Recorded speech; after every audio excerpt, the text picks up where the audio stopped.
ప్రస్తుత రోజుల్లో చాలా మంది వంటల్లో అయోడిన్ కలిపిన ఉప్పుకు బదులుగా హిమాలయ పింక్ ఉప్పు, గల్లుప్పు వాడుతున్నారు. రుచి, రంగు వేరుగా ఉండటం వల్ల ఈ ఉప్పులు బాగా వాడుకలోకి వస్తున్నా వాటిలో అయోడిన్ తక్కువగా ఉండటం వల్ల శరీరానికి అవసరమైన పోషకాలు అందడంలో సమస్యలు వస్తున్నాయి. అయోడిన్ లేకపోవడం వల్ల ముఖ్యంగా థైరాయిడ్ సంబంధిత అనారోగ్యాలు వస్తాయని వైద్య నిపుణులు చెబుతున్నారు. మన శరీరంలో చాలా ముఖ్యమైన సూక్ష్మ ఖనిజం అయోడిన్.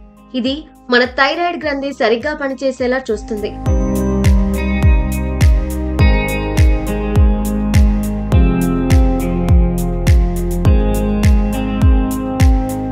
అయోడిన్ లేకపోతే గొంతు పెద్దగా వాచడం, హార్మోన్ల సమతుల్యత లోపించడం, గర్భిణీ స్త్రీల శిశువు మెదడు అభివృద్ధిలో సమస్యలు లాంటి అనేక ఆరోగ్య సమస్యలు వచ్చే అవకాశం ఉంది. మార్కెట్లో దొరికే సాధారణ తెల్లొప్పు అయోడిన్ తో కలిపి ఉంటుంది. దీనిలో ఉండే అయోడిన్ శాతం శరీరానికి అవసరమైన స్థాయిలో ఉంటుంది. అందుకే ఈ ఉప్పును వాడటం వల్ల మనం రోజువారీ అయోడిన్ ను తీసుకోవచ్చు.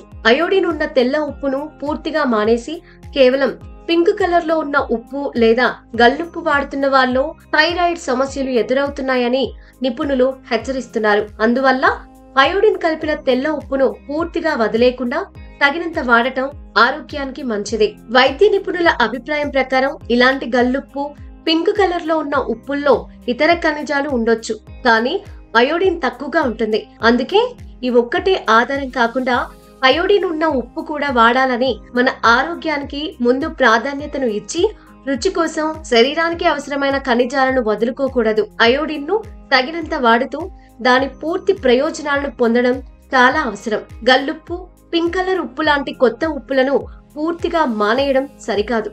వాటిని సరైన పరిమాణంలో మాత్రమే వాడాలి.